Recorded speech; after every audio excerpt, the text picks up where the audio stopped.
Hi అండి, నా పేరు మాధురి. మీరు చూస్తున్నది సుమన్ టీవీ నెట్వర్క్. మోకాలు నొప్పులున్నాయా? అయితే మీకు సర్జరీ ఒకటే పరిష్కారం. ఇలాంటి మాటలు వింటూ వస్తున్నాం కదా. మరి సర్జరీ లేకుండా మోకాలు నొప్పుల నుంచి ఉపశమనం కలిగించే ఒక ట్రీట్మెంట్ ఉందా అంటే మీరందరూ ఆశ్చర్యపోతారు. చాలా చోట్ల ఇలాంటి మాటలు వింటూ ఉన్నాము. కానీ నిజమైన స్పెషలిస్ట్ ఎవరు? ఎవరి దగ్గర చేయించుకుంటే మనకి లాంగ్ లాస్టింగ్ రిజల్ట్స్ ఉంటాయి, సైడ్ ఎఫెక్ట్స్ లేకుండా చక్కగా ఎంత పెద్దవాళ్ళన్నా కూడా కూర్చుని ఈజీగా లేవగలుగుతారు. మరి ఇలాంటివన్నీ మనకి Epione pain management centre doctor Sudheer దారా గారు ఇప్పుడు మనకి తెలియజేయబోతున్నారు. సో శ్రద్ధగా విందామండి. ప్రతి ఒక్కరి ఇంట్లోనూ కూడా ఈ ప్రాబ్లం ఉండే ఉంటుంది. సో మరి నేను అడిగే క్వశ్చన్స్ కి మరి సార్ ఏ విధంగా ఆన్సర్స్ మనకి తెలియజేస్తారో చూద్దాం. నమస్కారం డాక్టర్ గారు. నమస్కారం అండి. ఎలా ఉన్నారండి? Yeah good. ఇప్పుడు చాలా మంది చేస్తున్నారండి. చాలా మంది కూడా పీఆర్పీ అనేది కార్టిలేజ్ ని గ్రో చేయగలగదు అని చెప్పేసి చాలా మంది చేస్తున్నారు. అంటే మనకి ఎలా తెలుస్తుంది ఎవరు స్పెషలైజ్డ్, ఎవరి చేతుల్లో పడితే మనకి క్యూర్ ఉంటుంది అన్న విషయాలు ఎలా తెలుసుకోవచ్చు అంటారు? మాట్లాడాలి డాక్టర్తో. ఎవరితో మాట్లాడాలా? ఎక్కువ కేసెస్ చేసిన డాక్టర్తో మాట్లాడాలి. ఇప్పుడు కొత్త టెక్నిక్ ఇది. ఒక 8 సంవత్సరాలు అయింది. ఓకే. 8 సంవత్సరాల్లో ఎవరు ఎక్కువ కేసెస్ చేశారు? ఎవరైనా అంతే కదా. ఇప్పుడు మనకి ఏదైనా ఆపరేషన్ చేసుకోవాలి, ఆ ఊర్లో ఎవరండి ఫేమస్, ఎక్కువ కేసులు వచ్చినా పలానా డాక్టర్, అక్కడికే వెళ్తాం మనం. జూనియర్స్ ఉన్నా వాళ్ళు చాలా బాగా చేస్తారని కూడా వెళ్ళాం. సో ఎవరైతే ఎక్కువ కేసెస్ చేశారో, ఏ హాస్పిటల్లో అయితే ఎక్స్క్లూజివ్గా నాన్ సర్జికల్ ట్రీట్మెంటే చేస్తారో, సర్జరీస్ కూడా జరుగుతున్నాయి అనుకో, అక్కడ సర్జరీస్ చేయాలన్న బయాస్డ్ మెంటాలిటీ ఉంటుంది, అంతేనా? ఇప్పుడు సర్జన్ దగ్గరికి వెళ్ళారు మీరు, పిఆర్పి చేయాలి. సర్జన్ ఆయన వాళ్ళ ట్రైనింగ్ ప్రకారమే వాళ్ళు సర్జన్స్ ప్రతిదీ ఆపరేట్ చేయాలనుకుంటారు. ఆ సర్జన్ దగ్గరికి వెళ్ళి ఈ పిఆర్పి చేయమంటే ఒకవేళ ఆయన చేసినా కూడా ఆయన మెంటాలిటీ ఎలా ఉంటుందంటే, సర్లే ఇది కాకపోతే నేను తర్వాత సర్జరీ ఇస్తాను. అది ఇప్పుడు నా దగ్గరికి వచ్చారనుకో, నేను ఎప్పటికీ సర్జరీకి పంపించను అన్లెస్ తప్పదు అన్నప్పుడు తప్పితే. అప్పుడు నేనేం చేస్తా, 100కి 1000% ఎఫర్ట్స్ పెడతాను ఈ ట్రీట్మెంట్లోంచి బయటికి లాగాలని. అందుకని ఎప్పుడు కూడా సెలెక్ట్ చేసుకోవాల్సింది 2: మంచి డాక్టర్, మంచి హాస్పిటల్. మంచి డాక్టర్ అంటే మంచోడని కాదు, ఎక్కువ కేసెస్ చేసిన మనిషి, ఎక్స్పీరియన్స్. మంచి హాస్పిటల్ అంటే ఆ హాస్పిటల్లో ఎక్కువ కేసులు జరుగుతుండాలి, అక్కడ సెటప్ అంతా కూడాను ఆపరేషన్ లేని సెటప్ ఉండాలి. ఇవి 2 గుర్తుపెట్టుకోవాలి. ఇంకొకటి చాలా ఇంపార్టెంట్, ఎవరన్నా పిఆర్పి చేసిన తర్వాత ఏ డాక్టర్ అయినా కానీ ఫాలో అప్ ఉండాలి. ఇప్పుడు ఈరోజు చేశాను, మీకు ట్రీట్మెంట్ చేశాను, చేసిన తర్వాత ఎలా ఉంది, కార్టిలేజ్ గ్రో అవుతుందా లేదా, మీ నొప్పి తగ్గుతుందా లేదా, ఆ తగ్గుతుందా లేదా అని తెలుసుకోవడానికి ప్రూఫ్స్ ఏంటి, స్కాన్స్ రిపీటెడ్గా చేయడం, ఏమైనా తప్పులు తడకలు ఆ పేషెంట్ చేస్తుంటే వాళ్ళకి మళ్ళీ చెప్పి కరెక్షన్ చేయడం, ఫాలోఅప్లు పెట్టుకోవాలి.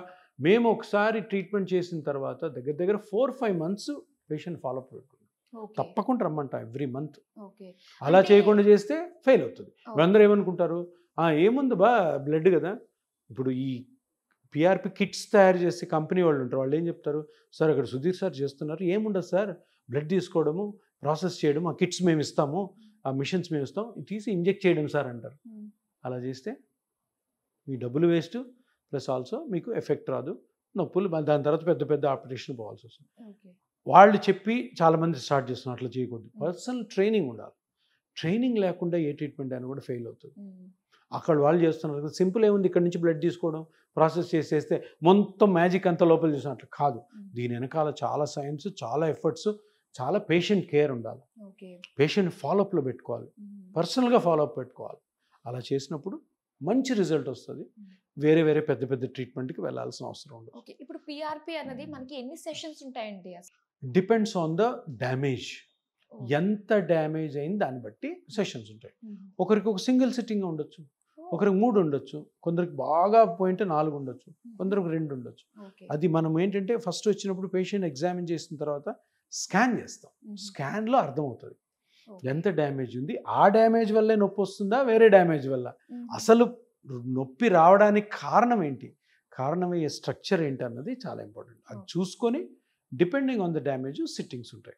ఓకే. సో సిట్టింగ్స్ కూడా అయిపోయిన తర్వాత ఇప్పుడు సర్జరీ అంటే రికవరీ టైం ఇదంతా ఉంటుంది. సో సర్జరీయే లేదు కాబట్టి ఇప్పుడు ఈ సెషన్ తర్వాత సో వాళ్ళకి ఎలాంటి చిన్న చేంజెస్ కనిపిస్తాయి అంటారు? అసలు ఫస్ట్ సిట్టింగ్లో ఏ పేషెంట్కైనా కానీ పిఆర్పి చెయ్యం మేము. ఫస్ట్ పెయిన్ తగ్గిస్తాం, దానికి ఒక laser treatment are radio frequency treatment అంటాం. చిన్న నీడిల్తో చేసేది. ఎందుకంటే ఫస్ట్ టైం మీకు పిఆర్పి చేసాం నొప్పి తగ్గదు, కాన్ఫిడెన్స్ లెవెల్స్ ఉండవు. సార్ డాక్టర్ దగ్గరికి వెళ్ళాను, నేను పిఆర్పి చేసుకొని నొప్పే తగ్గలేదని డ్రాప్ అయిపోతారు. ఫస్ట్ పెయిన్ తగ్గించాలి, అదొకటి. ఇంకొకటి ఏంటంటే పెయిన్ ఎందుకు తగ్గించాలంటే వెంటనే ఎక్సర్సైజ్ స్టార్ట్ చేయాలి. నొప్పి ఉంటే ఎక్సర్సైజ్ చేయలేరు కదా. సో అందుకని first sitting radio frequency ablation treatment చేస్తాం. దీంట్లో పెయిన్ తగ్గుతుంది కాబట్టి ఎప్పుడు ఎక్స్పెక్ట్ చేయాలా మనము పెయిన్? ఏ రోజైతే ఇక్కడికి వచ్చి చేయించుకుంటారో ఆ రోజు నుంచి పెయిన్ ఫ్రీ పీరియడ్ ఎక్స్పెక్ట్ చేయొచ్చు. తగ్గుతుంది, ఇంకా స్టార్ట్ అయిపోతుంది. సో నెక్స్ట్ పిఆర్పి సిట్టింగ్స్ ఎన్నైతే ఉంటాయో దాంట్లో ఏం జరుగుతుంది, దాంట్లో నొప్పి తగ్గదు, గుజ్జు పెరుగుతూ ఉంటుంది. సో ఈ రేడియో ఫ్రీక్వెన్సీ అబ్లేషన్ వల్ల జరిగిన నొప్పి రిలీఫ్ ప్లస్ ఆ కార్టిలేజ్ గ్రోత్ రెండు కలిపి దగ్గర 4-5 months దగ్గర ఎక్సలెంట్ రిజల్ట్ వస్తుంది. మంచి రిజల్ట్ 4-5 months వరకు వెయిట్ చేయాలి. అప్పటి వరకు ఫాలోఅప్లో పెట్టుకుంటా అని చెప్పాను కదా. ఎందుకు? ఈ మొత్తం ప్రాసెస్లో పేషెంట్ కరెక్ట్గా ఉన్నాడా లేదా, మనం చెప్పిన పనులు చేస్తున్నాడా లేదా, ఏమన్నా తప్పులు చేస్తున్నాడా, మన ట్రీట్మెంట్ ఏమన్నా కొంచెం రాంగ్ వేలో పోతుందా, మళ్ళీ కరెక్షన్ చేసుకోవడం కోసం. సో ఇంత ఉంటుంది పిఆర్పిలో. జస్ట్ సింపుల్ ఒకసారి ఇంజెక్షన్ వేసేస్తే పేషెంట్స్ కూడా ఎట్లుంటుందంటే ఫోన్ చేసి మా టెలికాల్ కొడతాను, మీరు పిఆర్పి ఎంతకు చేస్తారని చెప్పి ఏదో సబ్బు కొన్నట్టు ఫోన్ కొన్నట్టు మా టెలికాల్ స్నేహితులు చూడమా, అట్లా అస్సలు ఉండకూడదు. డాక్టర్ గారు మిమ్మల్ని ఫస్ట్ చూడాలి, చూస్తే అసలు మీ కండిషన్ ఏంటి, మీరు పిఆర్పికి ఫిట్ అవుతారా లేదా, ఒకవేళ ఫిట్ అయితే స్కానింగ్ చేసిన తర్వాత ఎన్ని సిట్టింగ్స్ మీకు అన్నీ వివరిస్తారు, అప్పుడే తెలుస్తుంది. ఇప్పుడు టెలికాలర్స్ అన్నవాళ్ళు డాక్టర్లు కాదు, ఈ కాస్ట్ ఎంత వద్దని. పేషెంట్స్ కూడాను ఫస్ట్ ఆఫ్ ఆల్ ఎలా కనుక్కోవాలంటే ఇదో కమాడిటీ లాగా తీసుకోకూడదు, ఇదొకటి వస్తువులాగా. ఎప్పుడు కూడా చాలా డిసిప్లిన్ తోటి క్రమశిక్షణతో డాక్టర్ గారి దగ్గరికి వచ్చి కరెక్ట్గా కనుక్కొని కరెక్ట్గా మాట్లాడుకొని కరెక్ట్ ఇన్ఫర్మేషన్ తెలుసుకున్న తర్వాతే మనము ఆ ట్రీట్మెంట్కి యాక్సెప్ట్ చేయాలా. యాక్సెప్ట్ చేసిన తర్వాత డాక్టర్ గారు చెప్పిన జాగ్రత్తలన్నీ కూడా వినాలి. అప్పుడే ఇది ఎక్సలెంట్ ట్రీట్మెంట్గా వస్తుంది. ఇప్పుడు ఏంటంటే కాస్ట్ కూడా చూసుకుంటూ ఉంటాం. ఓకే, పలానా ఆయన దగ్గర ఒకే పేరు ఉంది, కాస్త తక్కువకే చేస్తున్నారు కదా, దాని వైపుకి చాలా మంది వెళ్ళడానికి కొద్దిగా ఇంట్రెస్ట్ చూపిస్తూ ఉంటారు. సో అలా మన మైండ్ సెట్ని ఎలా మార్చుకోవాలంటారు? చాలా తప్పది. హెల్త్లో కాంప్రమైజేషన్ ఉండవు. ఎప్పుడు ఎవరు ఏ పేషెంట్స్ దెబ్బతింటారంటే ఇటువంటి పేషెంట్సే. అక్కడ 10 రూపాయలు తక్కువ చేస్తున్నారు, అక్కడ పోయి చేస్తున్నారు, చాలా తప్పు. ఎందుకంటే రిజల్ట్ రాదు. రిజల్ట్ రాకపోతే నీకు ఆ 10 రూపాయలు వేస్టే కదా, వేస్టే.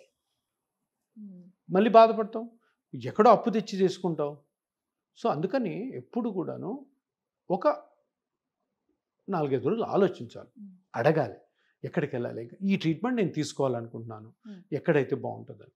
అంతేగాని అక్కడ తక్కువ చేస్తున్నారు, మా ఇంటి పక్కనే ఉన్నాడు, మా వీధిలోనే ఒకటి చేస్తున్నాడు, చేయొద్దు. ఎందుకంటే ఒకటి మనీ పోతుంది, ఇంకొకటి మీకు జరగాల్సింది జరగదు, ఇంకొకటి ఈ ట్రీట్మెంట్ మీద బ్యాడ్ ఇంప్రెషన్ స్టార్ట్ అవుతుంది, ఏం పని చేయట్లేదు అని. సో మనం పబ్లిక్లో క్రియేట్ చేయాల్సిన అవేర్నెస్ ఏంటంటే, బాబు ఎప్పుడు కూడాను హాస్పిటల్లో మీరు తీసుకునే ట్రీట్మెంట్ని ఒక వస్తువులాగానో లేదు అక్కడిక్కడ తక్కువ చేస్తున్నారని అక్కడిక్కడికి పోయి చేసుకోవడం చాలా చాలా తప్పు. నేను చాలా ఇంటర్వ్యూస్లో చెప్పాను, ఎవరు కూడా దగ్గర ఉన్న డబ్బులతోటి బెస్ట్ డాక్టర్ దగ్గరికే పోగానే బెస్ట్ ఇప్పుడు ఇటువంటి ట్రీట్మెంట్ కొన్ని ఏమైనా జనరల్ హాస్పిటల్లో కూడా చేస్తున్నారేమో, అక్కడ పెద్ద డాక్టర్స్ ఎవరుంటే అక్కడికి వెళ్ళండి, డబ్బులు తక్కువ. అంతేగాని డబ్బులు తక్కువ ఉన్నాయని చెప్పి ఎక్కువ ఎక్స్పీరియన్స్ లేని డాక్టర్ దగ్గరికి వెళ్తే ఎందుకు ఎక్స్పీరియన్స్ లేని డాక్టర్ దగ్గరికి వెళ్తే జరగదు అనేది కొత్త ట్రీట్మెంట్. ఇంకా ఎక్స్పీరియన్స్ రాలే చాలా మందికి, చాలా తక్కువ మందికి ఉంది ఎక్స్పీరియన్స్. సో ఇప్పుడు ఈ అందరూ స్టార్ట్ చేయడం బట్టి ఏమవుతుందంటే కొద్దిగా దీని మీద బ్యాడ్ ప్రాపగాండా కూడా స్టార్ట్ అవుతుంది, ఈ పని చేయవు నేను వేసుకున్నానని చెప్పి. So correct doctor correct hospital అంతే. ఇంకా ఫైనల్గా ఒక క్వశ్చన్ అండి, అది కొంచెం నాకు పర్సనల్గా అనిపిస్తుంది అది అడగాలని. ఇప్పుడు పిఆర్పి ఏంటంటే సెషన్స్ వైజ్గా వెళ్తూ ఉంటాము. అంటే ఒక సెషన్ మనం తీసుకున్నామంటే సో దాని రిజల్ట్స్ కొంత పీరియడ్ వరకునే ఉంటుంది, దాని తర్వాత మళ్ళీ ఎప్పటికప్పుడు మనం ఇలా ఇంజెక్ట్ చేసుకుంటూ ఉండాలంటారా? ఏ ట్రీట్మెంటు మెడికల్లో 100% ఉండదు, పర్మనెంట్ ఉండదు. ఇది అందరు తెలుసుకోవాలి. ఏ ట్రీట్మెంట్ కూడా 100% ఉండదు, పర్మనెంట్ ఉండదు. ఏదైనా ట్రీట్మెంట్ పర్మనెంట్ అని ఎవరన్నా డాక్టర్ చెప్తే ఆ డాక్టర్ నమ్మొద్దు. సింపుల్. పర్మనెంట్ అనకూడదు, లాంగ్ లాస్టింగ్ అనొచ్చు. ఎట్లా ఎక్కువ కాలం పనిచేస్తుంది, టెంపరీ కాదు. కొన్ని ట్రీట్మెంట్ టెంపరీ ఉంటాయి, టెంపరీగా ఈ ట్యాబ్లెట్ వేసుకోమా తగ్గకపోతే చూద్దామని. ఫస్ట్ ఆఫ్ ఆల్ అందరు తెలుసుకోవాల్సింది ఇది. సో ఇప్పుడు ఈ ట్రీట్మెంట్ సంగతి ఏంటి సార్, ఇది లాంగ్ టర్మా టెంపరీయా పర్మనెంట్ అని? పర్మనెంట్ అన్న తీసేయండి. ఈ ట్రీట్మెంట్ ఏంటి? ఈ ట్రీట్మెంట్ అన్నది నీకు ప్రాబ్లం ఎక్కడుందో ఆ ప్రాబ్లంని క్షుణ్ణంగా పరిశీలించి పరీక్ష చేసి కనుక్కొని దాన్ని మీ ఓన్ బ్లడ్తో న్యాచురల్గా కరెక్షన్ చేస్తున్నాం. ఎనీ కరెక్షన్ లా చూసుకుని ఇంట్లో ఏదైనా చిన్న లీక్ అవుతుంది, కరెక్షన్ చేస్తాం. ఇల్లు కూల్చేయం కదా, కొత్త ఇల్లు కడతాం, చిన్న లీక్ ఉందని చేస్తాం. అలా చేసి దాన్ని మెయింటైన్ చేసుకోవాలి. ఈ టేబుల్ ఉంది, ఇరిగింది, చక్కగా కార్పెంటర్ని పిలిచి దాన్ని చేసుకుని దాన్ని పెయింట్ వేసుకొని మేనేజ్ చేసుకుంటాం. ఒకసారి డ్యామేజ్ అయింది, డ్యామేజ్ లాగే ఉంటుంది, కొత్తగా ఎప్పుడు కాదు. అది ఆపరేషన్లో కాదు, ట్యాబ్లెట్స్లో కాదు, ప్రొసీజర్లో కాదు. కానీ ఈ ట్రీట్మెంట్లో మీరు అడిగినట్టు పర్మనెంట్ కాకపోయినా లాంగ్ టర్మ్ బేసిస్లో, అంటే దీర్ఘకాలంగా నొప్పి రిలీఫ్ ఉండాలంటే కరెక్ట్ డాక్టర్ దగ్గర చేసుకోవాలి. డాక్టర్ గారు చెప్పిన పద్ధతులన్నీ పాటించాలి, జాగ్రత్తలు పాటించాలి, ప్రికాషన్స్ పాటించాలి. అప్పుడు ఇది లాంగ్ టర్మ్గా ఉంటుంది. ఇది టెంపరీ ట్రీట్మెంట్ కానే కాదు. ఎందుకంటే మనం అక్కడ జరుగుతున్న ప్రాబ్లమ్ని కరెక్ట్ చేస్తున్నాం, కరెక్ట్ చేస్తున్న దాన్ని స్ట్రెంగ్తన్ చేస్తున్నాం, స్ట్రెంగ్తన్ చేసిన దాన్ని కాపాడుకునే బాధ్యత పేషెంట్ది. కానీ అన్ని పేషెంట్కి ఎక్స్ప్లెయిన్ చేస్తాం. అవన్నీ ఫాలో అప్ అయిన వాళ్ళు వేల మంది ఇప్పటికి కూడా బాగున్నారు. సో ఇది చాలా ఇంపార్టెంట్, అందరు తెలుసుకోవాల్సింది. అక్కడ మ్యాజిక్ మంత్రాలు ఏం జరగవు, మ్యాజిక్ మంత్రాలు ఏం లేవు. పిఆర్పిలో జరుగుతున్నది పేషెంట్కి క్షుణ్ణంగా వివరించాలి. వివరించిన పేషెంట్కి అర్థమైందో లేదో మళ్ళీ చెప్పాలి. చెప్పి మళ్ళీ ఫాలో అవుతున్నారా లేదా అన్నది చూసుకోవడం డాక్టర్ బాధ్యత, పేషెంట్స్ కూడా వినే బాధ్యత. అలా ఉంటే చక్కగా ఎక్కువ కాలం దీర్ఘకాలంగా దీని నుంచి మనం బయటపడతాం. ఓకే, నిజంగా చాలా మందికి డౌట్ ఉంటుంది, ఒక్కటే పరిష్కారం సర్జరీ అనుకున్న వాళ్ళకి నిజంగా ఇదొక చక్కటి అద్భుతమైన ఒక రిలీఫ్ అన్నట్టుగానే చెప్పాలి, మంచి ఆల్టర్నేట్. సో చాలా మందికి ఉన్న కన్ఫ్యూజన్స్, డౌట్స్ని అన్నిటినీ కూడా క్లారిఫై చేసినందుకు థ్యాంక్ యూ సో మచ్ అండి. థ్యాంక్ యూ, నమస్తే.